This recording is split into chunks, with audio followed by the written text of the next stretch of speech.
नमस्कार। आकाशवाणी जयपुर अजमेर से प्रस्तुत हैं प्रादेशिक समाचार।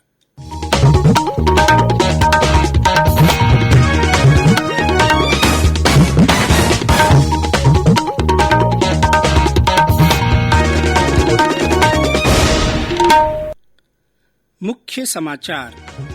केंद्र सरकार ने पेट्रोल और डीजल पर केंद्रीय उत्पाद शुल्क घटाया, दामों में आई कमी। राज्य कर्मचारियों और पेंशनरों को जुलाई महीने से मिलेगा बढ़ा हुआ महंगाई भत्ता, रोडवेज कर्मियों को भी दिया जाएगा लाभ। विश्व स्वास्थ्य संगठन ने स्वदेशी कोवैक्सीन को दी मंजूरी, वैश्विक स्तर पर भारतीय टीके को मिलेगी नई पहचान। और प्रकाश पर्व दीपावली पर आज उमंग और उल्लास का माहौल, शाम को होगी धन की देवी लक्ष्मी की पूजा। दीपावली की शुभकामनाओं के साथ मैं जितेंद्र सिंह पूनिया। देश ने कोविड टीकाकरण अभियान के अंतर्गत 100 करोड़ टीके लगाकर इतिहास रच दिया है। इस महत्वपूर्ण कार्य में योगदान करने वाले चिकित्सकों, नर्सों और अन्य स्वास्थ्य कर्मियों का आकाशवाणी अभिनंदन करता है। इसके साथ ही हम आपको सतर्क भी करना चाहते हैं कि कोविड अभी समाप्त नहीं हुआ है। आप सभी से हमारी अपील है कि यथाशीघ्र दोनों टीके लगवाएं और अन्य लोगों को भी टीके लगवाने के लिए प्रेरित करें। त्योहारों के समय कृपया इन 3 आसान उपायों का पालन करें। मास्क लगाएं, 2 गज की सुरक्षित दूरी बनाए रखें, हाथ और चेहरा साफ रखें। और अब समाचार विस्तार से। केंद्र सरकार ने पेट्रोल और डीजल पर केंद्रीय उत्पाद शुल्क में कमी कर दी है, जिससे पेट्रोल 5 रुपये और डीजल 10 रुपये सस्ता हो गया है। वित्त मंत्रालय ने कहा है कि डीजल पर उत्पाद शुल्क में कमी से किसानों को रबी के दौरान फसल कार्यों में प्रोत्साहन मिलेगा। मंत्रालय ने कहा कि हाल के महीनों में कच्चे तेल की कीमतों में वैश्विक उछाल के कारण पेट्रोलियम उत्पादों की कीमतों में वृद्धि हुई थी, लेकिन सरकार ने सुनिश्चित करने के प्रयास किए कि देश में ऊर्जा की कोई कमी न हो। मंत्रालय ने उपभोक्ताओं को और राहत देने के लिए राज्यों से भी वैट कम करने का आग्रह किया। इंडियन ऑयल कॉरपोरेशन अगले 3 वर्षों में 10,000 पेट्रोल पंपों पर इलेक्ट्रिक वाहन चार्ज करने की सुविधा प्रदान करेगा। प्रस्तावित चार्जिंग नेटवर्क से इलेक्ट्रिक वाहनों के उपयोगकर्ताओं को बिना किसी रुकावट के वाहन चलाने की सुविधा मिलेगी और इससे देश के इलेक्ट्रिक वाहन निर्माण पारिस्थितिकी तंत्र को बढ़ावा मिलेगा।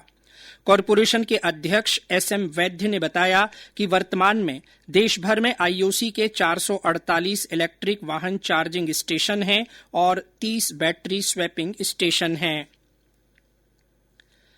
प्रदेश में राज्य कर्मचारियों और पेंशनरों को जुलाई महीने से बढ़ा हुआ महंगाई भत्ता दिया जाएगा। राज्य सरकार ने 5वें वेतन आयोग तथा राजस्थान सिविल सेवा नियम के तहत कार्यरत सभी कार्मिकों और सेवानिवृत्त कर्मचारियों के लिए केंद्र के अनुरूप ही महंगाई भत्ते को बढ़ाने की मंजूरी दे दी है।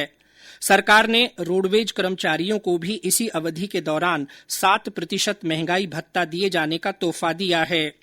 परिवहन मंत्री प्रताप सिंह खाचरियावास ने बताया कि रोडवेज के सभी कर्मचारियों, अधिकारियों और पेंशनरों को 1 जुलाई से भत्ते का भुगतान किया जाएगा।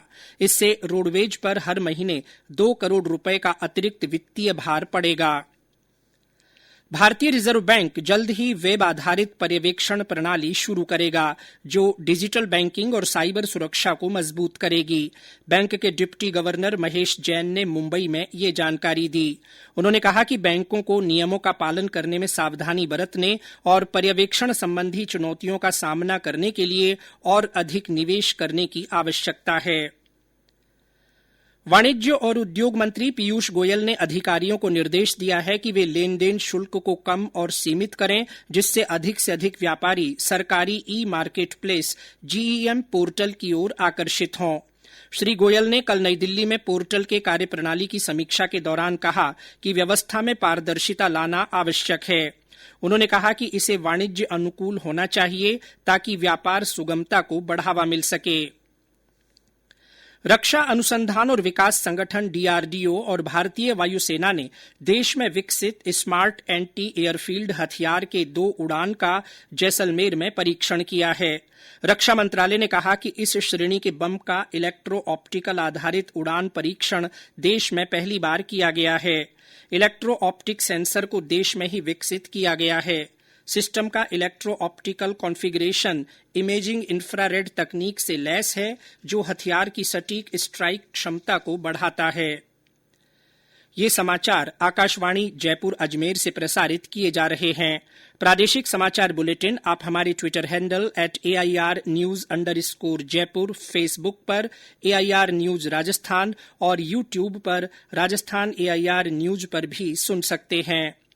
समाचार अभी और भी हैं, पहले ये संदेश। चलो मिलकर एक शुरुआत करें, चलो एक फैसला आज करें, मास्क नहीं तो टोकेंगे, कोरोना को रोकेंगे, चलो एक इरादा करते हैं, चलो कुछ वादा करते हैं, मास्क नहीं तो टोकेंगे, कोरोना को रोकेंगे। समाचारों में आपका एक बार फिर स्वागत है। विश्व स्वास्थ्य संगठन ने भारत बायोटेक की स्वदेशी कोवैक्सीन के आपात उपयोग को मंजूरी दे दी है। स्वास्थ्य संगठन के तकनीकी सलाहकार समूह की बैठक में ये निर्णय लिया गया। संगठन ने पिछले दिनों हैदराबाद स्थित कंपनी से कोवैक्सीन के संदर्भ में और स्पष्टीकरण मांगा था। WHO द्वारा कोवैक्सीन के उपयोग की अनुमति मिलने पर अब वैश्विक स्तर पर भारतीय टीकाकरण कार्यक्रम को नई पहचान मिल सकेगी। इस बीच भारत बायोटेक के प्रबंध निदेशक डॉक्टर कृष्णा एल्ला ने विश्व स्वास्थ्य संगठन द्वारा कोवैक्सीन को वैधता दिए जाने पर प्रसन्नता जाहिर करते हुए कहा कि इससे विभिन्न देशों को स्वदेशी कोविड-19 वैक्सीन को लगाने और इसके लिए नियामक अनुमति की प्रक्रिया में तेजी लाने में मदद मिलेगी। राष्ट्रीय टीकाकरण अभियान के तहत देश में अब तक 107,66,30,000 से अधिक कोविड टीके लगाए जा चुके हैं। वहीं प्रदेश में अब तक कुल 6,29,72,000 से अधिक वैक्सीनेशन हो चुका है। 4,26,15,000 से ज्यादा को पहली और 2,03,57,000 से अधिक को दोनों डोज दी गई हैं। राज्य में कोरोना संक्रमण के नए मामलों में कुछ तेजी देखने को मिली है। कल संक्रमण के 8 नए मामले दर्ज किए गए। बीकानेर जिले में 4, उदयपुर में 2, बाड़मेर और राजधानी जयपुर में एक एक व्यक्ति में कोविड की पुष्टि हुई। राज्य में सक्रिय मामलों की संख्या भी बढ़कर 47 हो गई है। हालांकि 24 जिलों में फिलहाल कोई सक्रिय मरीज नहीं है। राज्य में अब तक 9,45,447 लोग ठीक हो चुके हैं। कोविड संबंधी राष्ट्रीय हेल्पलाइन नंबर हमारी वेबसाइट newsonair.gov.in पर उपलब्ध हैं। और अब आजादी का अमृत महोत्सव से जुड़ी खबरें।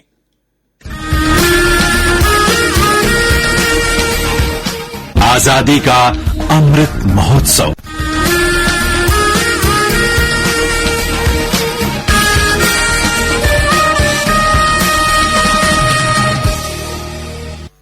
आजादी का अमृत महोत्सव के तहत आकाशवाणी समाचार जयपुर की ओर से शुरू की गई संदेश श्रृंखला चलाई जा रही है। इस संदेश श्रृंखला में श्रोताओं से देशभक्ति और प्रेरणादायी संदेशों को आमंत्रित कर उन्हें समाचार बुलेटिन में शामिल किया जाता है।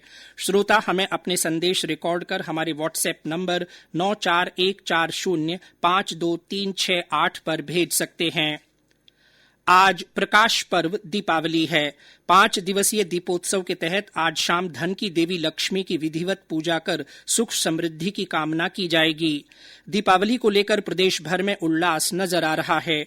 लोगों ने अपने घरों और प्रतिष्ठानों को सुरुचिपूर्ण ढंग से सजाया है। इधर खरीदारी के लिए भी लोगों की भीड़ बनी हुई है। राजधानी जयपुर के बाजारों में रंग बिरंगी रोशनी और स्वागत द्वारों की सजावट को देखने के लिए बड़ी संख्या में आमजन के साथ ही विभिन्न राज्यों से पर्यटक भी पहुंचे हैं। कोरोना के कारण प्रदूषण को सीमित रखने के लिए इस बार साधारण पटाखे चलाने पर प्रतिबंध है। सिर्फ ग्रीन पटाखों को ही तय समय में चलाने की अनुमति दी गई है। दीपावली के मौके पर राष्ट्रपति रामनाथ कोविंद, प्रधानमंत्री नरेंद्र मोदी, राज्यपाल कलराज मिश्र और मुख्यमंत्री अशोक गहलोत ने लोगों को शुभकामनाएं दी हैं।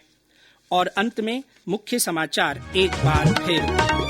केंद्र सरकार ने पेट्रोल और डीजल पर केंद्रीय उत्पाद शुल्क को घटा दिया है। पेट्रोल 5 और डीजल 10 रुपये सस्ता हुआ है। राज्य कर्मचारियों और पेंशनरों को जुलाई महीने से बढ़ा हुआ महंगाई भत्ता दिया जाएगा। रोडवेज कर्मियों को भी महंगाई भत्ते का लाभ मिलेगा। विश्व स्वास्थ्य संगठन ने स्वदेशी कोवैक्सीन को मंजूरी दे दी है। वैश्विक स्तर पर भारतीय टीके को नई पहचान मिलेगी। और प्रकाश पर्व दीपावली पर आज उमंग और उल्लास का माहौल बना हुआ है।